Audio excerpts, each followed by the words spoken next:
அனைவருக்கும் இனி உற்சாகமான வணக்கம். இன்றைய வாசிப்பெருமை 193. நான் இன்றைக்கு பழமொழிகள் அதை பற்றி வாசிக்கப் போகின்றேன்.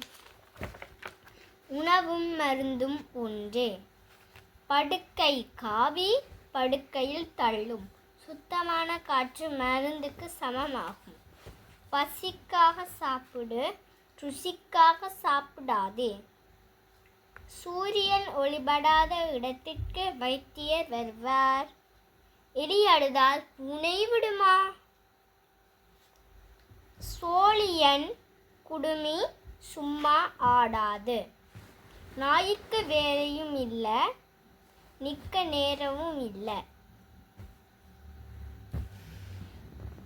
பணம் இருந்தால் பாட்ஷா, இல்லாவிட்டால் பக்கிரி. வைக்கத் தெரியாதவன் வைக்கோல் போரில் வைத்தானா? இந்த பூனை பால் குடிக்குமா? இது உங்களுக்கு பிடிச்சிருக்குதா? நன்றி, வணக்கம்.